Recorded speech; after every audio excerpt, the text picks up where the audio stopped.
Hello students, इस video में आज मैं आपको करवाऊंगी adjustment entries. Rules of debit credit मैं आपको बता चुकी हूँ और इस वीडियो में हम करेंगे एडजस्टमेंट एंट्रीज। ये एक बहुत इंपॉर्टेंट टॉपिक है जो 12th में भी आपको हेल्प करेगा कि कैसे एडजस्टमेंट एंट्रीज किस अकाउंट में कहाँ इफेक्ट देती है। 12th में कोई आपको एंट्रीज नहीं सिखाने वाला, ओनली अकाउंट्स में उसकी इफेक्ट बताई जाती है। तो यहाँ पर आप पहले एंट्री सीखो, फिर फाइनल अकाउंट में उसकी कहाँ इफेक्ट होती है ये आपको 20th चैप्टर में पता चलेगा, सोल प्रोप्राइटरशिप में। तो चलो फटाफट स्टार्ट करते हैं। एडजस्टमेंट एंट्रीज कहाँ पर है, कैसे की जाती है। चैप्टर नंबर 8 और चैप्टर नंबर 11 दोनों में ही आपको एडजस्टमेंट एंट्रीज देखने को मिल जाएगी। So let's go to on our screen. चलो आपको मैं इस वीडियो में करवाऊंगी एडजस्टमेंट एंट्रीज। एडजस्टमेंट एंट्रीज जो है आपको मिलेगी चैप्टर नंबर 8 में as well as chapter number 11 में भी आपको एडजस्टमेंट एंट्रीज मिलेगी। जहाँ पे आप अदर सब्सिडरी बुक पढ़ते हो तो उसमें एक टॉपिक है जर्नल प्रॉपर। जर्नल प्रॉपर, तो जर्नल प्रॉपर में भी आपको एक टॉपिक एडजस्टमेंट एंट्री सीखेंगे और चैप्टर नंबर 8 में भी एडजस्टमेंट एंट्रीज आती है। अब एडजस्टमेंट एंट्रीज होती क्या है, तो हमारे पास एक्सपेंसेस होते हैं और इनकम होते हैं। अब कुछ ऐसे तरीके हो सकते हैं कि आपने खर्चों का पेमेंट कर दिया तो एक्सपेंस पेड, या पे करना बाकी है तो उसको बोलते हैं आउटस्टैंडिंग, यानी एक्सपेंस अभी से, जैसे सैलरी हम खर्चा ले लेते हैं तो सैलरी पेड, तो इस महीने की सैलरी है या इस साल की सैलरी है और वो मैंने पूरी पे कर दी। और आउटस्टैंडिंग, आउटस्टैंडिंग यानी सैलरी ड्यू हो चुकी है सामने वाले की पर अभी मेरा पे करना बाकी है। और एक वर्ड हो सकता है प्रीपेड। प्रीपेड का मतलब होता है आने वाले महीने की सैलरी मैंने एडवांस में पे कर दी है, तो प्रीपेड भी बोल सकते हो आप इसको और एडवांस भी बोल सकते हो। तो ये 3 तरीके हो सकते हैं, या तो खर्चे पे कर दिए हैं, या पे करना बाकी है, या आपने पहले से ही पे कर रखे थे। ये 3 वर्ड हमारे पास हो सकते हैं। अब इसमें आपकी एंट्रीज कैसे पूछी जा सकती है, तो देखो पहला का मैं पेड का ले लेती हूँ, तो सिंपल हम खर्चा एक्सपेंस सैलरी का ले लेते हैं। तो हमने लिखी सैलरी पेड, ये तो सिंपल एंट्री ₹1000। तो बताओ 10,000 ले लेते हैं। सैलरी पे, सैलरी चुकाई आपने तो क्या जनरल एंट्री होगी आपकी, तो salary account debit to cash, यानी आपने पे कर दी है तो to cash account 10,000 rupees. Salary expenditure है, सारे एक्सपेंडिचर आपके डेबिट होते हैं। कैश आपका रियल अकाउंट है, असेट अकाउंट है, तो अगर जा रहा है तो क्रेडिट होगा और जब आपके पास आता है कैश तो कैश अकाउंट डेबिट होता है। तो सैलरी का एक्सपेंस है, यानी आप पे कर रहे हो किसी को सैलरी, तो आपके पास से पेमेंट जा रहा है, तो एंट्री होगी salary account debit to cash. लेकिन ऐसा लिखा हुआ है सैलरी आउटस्टैंडिंग, यानी पे करना बाकी है। फॉर एन एग्जाम्पल ले लेते हैं, for the month of March, यानी मार्च की अभी सैलरी देना बाकी है ₹2000, यानी मार्च की अभी मुझे 2000 रुपीज़ सैलरी देना बाकी है। अब बताओ मार्च मेरा करंट ईयर है या नहीं है, यस मैम करंट ईयर है। करंट ईयर तो है, तो फिर वो इसी साल का एक्सपेंडिचर है और इसी साल का एक्सपेंस है, तो डेबिट तो करना पड़ेगा एक्सपेंसेस को।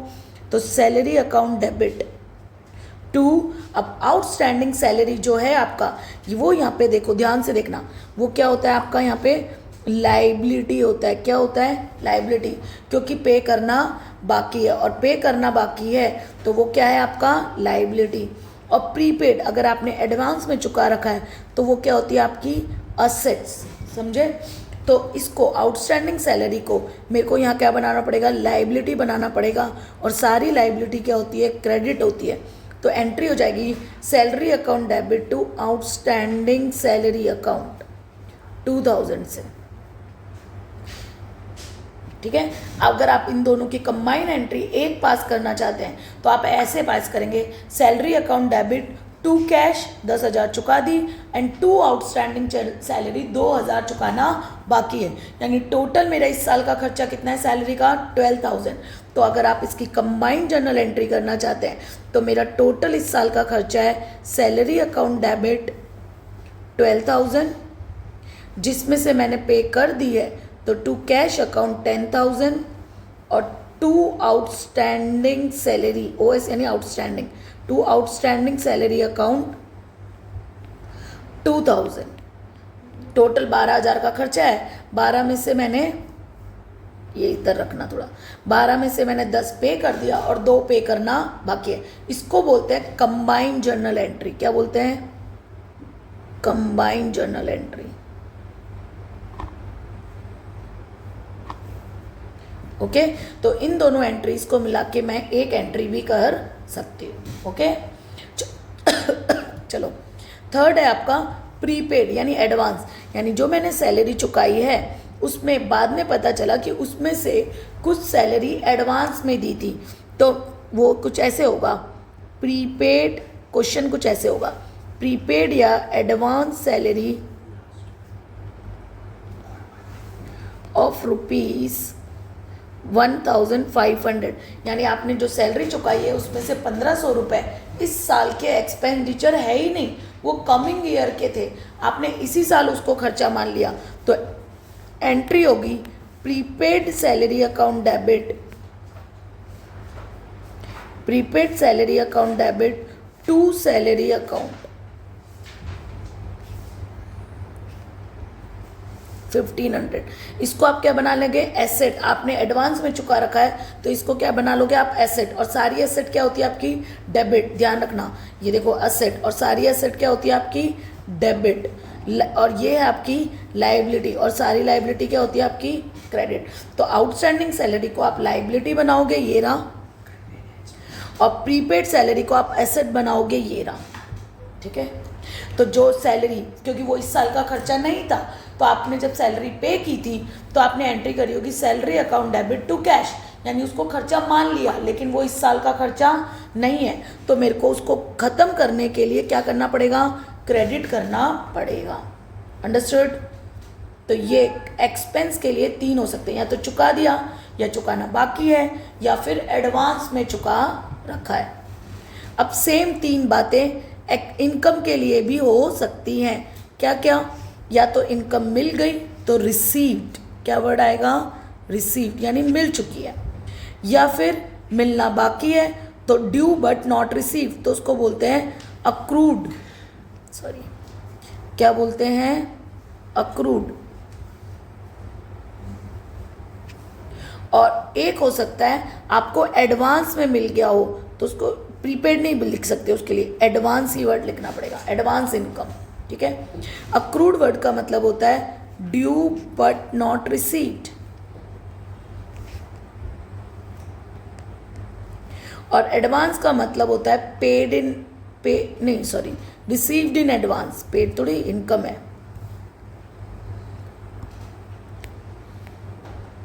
Received in advance. तो जो रिसीव्ड इन, देखो जो ड्यू हो चुकी है पर आपको अभी तक मिली नहीं है, वो आपकी क्या बन जाएगी? असेट्स।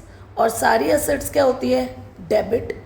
जो एडवांस में मिल रहा है, अभी तक आपने उसके सामने सर्विस नहीं दी है पर आपको इनकम मिल चुकी है, तो अगर बाई चांस आप सर्विस नहीं दोगे तो उसका पैसा वापस देना पड़ेगा, तो ये क्या बन जाता है आपका? लाइबिलिटी। और सारी लाइबिलिटी क्या होती है? क्रेडिट। ओके, चलो अब इसकी हम एंट्री कर लेते हैं एक एक पकड़ के। तो देखो इनकम के केस में क्या होगा? अब इनकम के केस में क्या होगा? इनकम रिसीव, तो हम कोई भी इनकम ले लेते हैं, से इंटरेस्ट ले लेते हैं, तो इंटरेस्ट रिसीव्ड ₹5,000, तो ये तो आपको मिल चुका है, इंटरेस्ट रिसीव्ड हो चुका है, तो आप एंट्री करेंगे cash account debit to interest, क्योंकि इंटरेस्ट आपकी इनकम है, और income as per nominal account expense and losses debit होते हैं, इनकम और प्रॉफिट क्रेडिट होते हैं, तो टू इंटरेस्ट अकाउंट 5,000 जब मिला है तो ये एंट्री।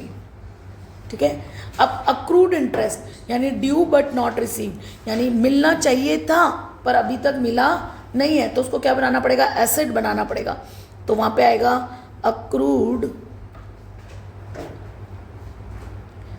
इनकम रुपीज, मान लो 6,000, यानी टोटल इनकम थी, मैं इन दोनों एंट्री को कंबाइन करूंगी तो इसका मतलब है टोटल इनकम है इंटरेस्ट की, मैं अक्रूड इंटरेस्ट, सॉरी इनकम नहीं इंटरेस्ट लिख लो, इंटरेस्ट मान रहे हैं ना इनकम को, यानी टोटल मेरी इस साल की इनकम है इंटरेस्ट की 11,000 रुपये, जिसमें से 5 मिल चुके हैं और 6 मिलना बाकी है, तो उसको असेट बनाना पड़ेगा। तो आप एंट्री करोगे accrued interest account debit to interest account. Interest आपका इनकम है, सारी इनकम क्रेडिट होती है, देखो यहाँ पे भी क्रेडिट, यहाँ पे भी क्रेडिट, मिल गई है तो कैश अकाउंट डेबिट, मिलना बाकी है तो अक्रूड इंटरेस्ट 6,000।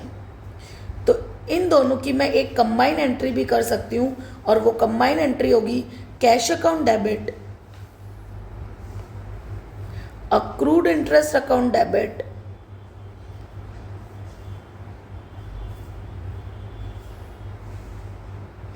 To interest. यानी ये बोला गया है कि इंटरेस्ट रिसीव्ड अकाउंट या इंटरेस्ट लिखोगे तो भी चलेगा। यानी टोटल मेरी इस साल की इनकम है 11,000, 11,000 में से 5 उन्होंने पे कर दिया है और 6 अभी भी पे करना बाकी है। बोलो कोई दिक्कत?